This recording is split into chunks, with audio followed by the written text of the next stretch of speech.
Halo sahabat desa dimanapun Anda berada. Pernahkah terpikir bagaimana caranya agar hasil panen yang melimpah atau rezeki dari kerja keras kita bisa memberikan ketenangan dan kemakmuran jangka panjang? Di video ini, kita akan ngobrol santai tentang cerita duit di desa. Rahasia kecil yang bisa bikin keuangan kita lebih cerdas dan hidup lebih sejahtera. Mengelola keuangan itu seperti menanam bibit. Kalau kita rawat dengan baik, nanti hasilnya pasti manis. Tapi kalau dibiarkan, bisa-bisa kering di tengah jalan. Dan kabar baiknya, mengelola keuangan itu tidak sulit kok. Kita mulai dari langkah paling sederhana yuk. Pertama, bedakan antara kebutuhan dan keinginan.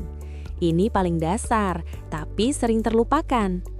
Kebutuhan itu seperti beras, lauk pauk, biaya sekolah anak, atau obat saat sakit, wajib dipenuhi. Kalau keinginan, itu seperti beli smartphone model terbaru, baju lebaran yang terlalu banyak, atau jajanan yang sebenarnya tidak perlu. Coba deh, kalau uang datang, bagi jadi beberapa amplop atau dompet di pikiran kita. Amplop 1, kebutuhan pokok. Amplop 2, pendidikan anak. Amplop 3, kesehatan. Amplop 4, sisanya boleh untuk keinginan atau tabungan. Kedua, catat pemasukan dan pengeluaran. Mungkin terdengar merepotkan, tapi ini penting sekali. Cukup pakai buku kecil atau bahkan kertas biasa. Setiap ada uang masuk, dari panen, upah kerja, penjualan, catat. Setiap ada uang keluar, beli pupuk, jajan anak, bayar listrik, catat. Dari catatan ini, kita bisa tahu uang kita lari kemana saja. Ini seperti punya peta harta karun. Kita tahu di mana lubang yang bocor dan di mana kita bisa berhemat. Ketiga, sisihkan untuk menabung sekecil apapun. Ini kuncinya untuk masa depan. Jangan tunggu sisa uang baru menabung. Sisihkan di awal, begitu uang datang. Misalnya, dari setiap Rp100.000, sisihkan Rp5.000 atau Rp10.000 untuk tabungan. Simpan di tempat yang aman. Kalau belum ada bank di desa, bisa di kotak yang terkunci atau di celengan. Ini adalah jaring pengaman kita saat ada kebutuhan mendesak atau untuk mencapai impian besar, seperti renovasi rumah atau biaya kuliah anak.